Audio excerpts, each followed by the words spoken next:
Good day, ma'am. I am Julhari Viabos, and here is my answer on page 27, self-assessment. So the question is, why do we social workers need to establish rapport through community integration prior to the conduct of social investigation?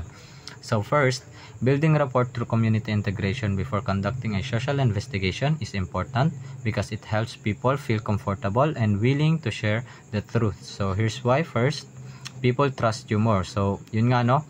If people know you and see you as a friend, they are more likely to open up. So for example, if a social worker suddenly asks a family about a child neglect, they might hesitate to open up, no?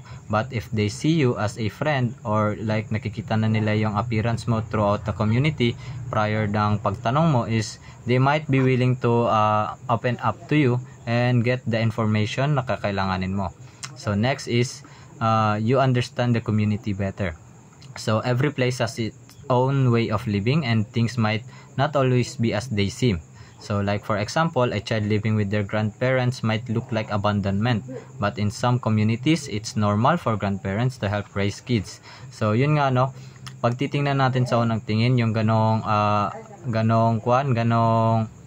situation, it might look na iniwan ng mga magulang yung yung mga bata, pinabayaan, kaya doon na ang nagpapalaki na is yung mga grandparents nila.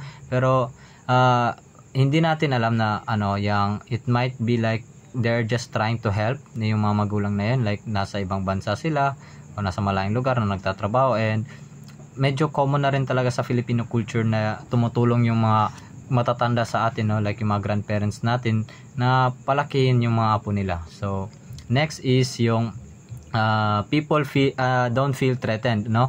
So if a social worker only appears when there's a problem, people might get defensive, but if they already know you, they'll feel safer. So for example, a woman in an abusive relationship might not report it at first, but if she has seen the social worker helping others in the community, she may feel comfortable asking for help.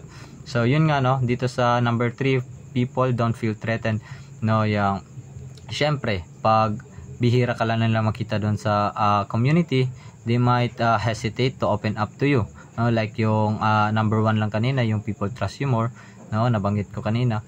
Pag hindi pa nila nakukuha yung tiwala na kakailanganin nila para makapag-open up sila sa iyo, that might be a problem. Pero pag nakikita naman nila na nandun ka sa community, nakakabigay ka ng tulong sa mga kailangan ng tulong, kumbaga yung appearance mo is not only when difficult time comes, but also when someone only needs like yung mga little things lang na mga basta makaraos lang sila sa araw na yon.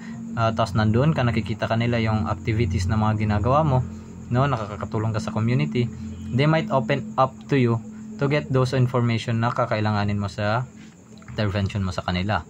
So yung pinakalas nga is yun na yung you get better information. So community leaders and other locals can help connect you with the right people. So yun na, say for example, if you need to check on families living in poor housing conditions, a trusted barangay leader can introduce you to them, making your job easier. So yun nga, no, if magkakandak ka ng report muna, mag-build ka muna ng report, people before ng social investigation, people might help you, no, lalo na kung kilala ka na sa kanila, no. Like for example, ngayon nga, merong isang pamilya na nakatira sa isang poor housing condition, no, na a community leader or barangay leader, no, kagawad or sino man dyan sa barangay, no, nakilala sa community na yun, might help you to introduce you to the family, no, para hindi ka na mahirapan mag-connect sa kanila, and yung help na maibibigay mo is tuloy-tuloy na rin, no. So hindi na sila magkakaroon ng like takot or pangangamba na itong tao na ito is random person lang, but also they can assure na ito ay loyal or mapagkakatiwalaan talaga, kasi nga pinakilala ka mismo sa kanila ng leader na currently nag-offer sa kanila, like or nagtatrabaho sa kanila. So yun lang po yung answer ko, ma'am, sa question ng self-assessment sa page 27. Thank you po.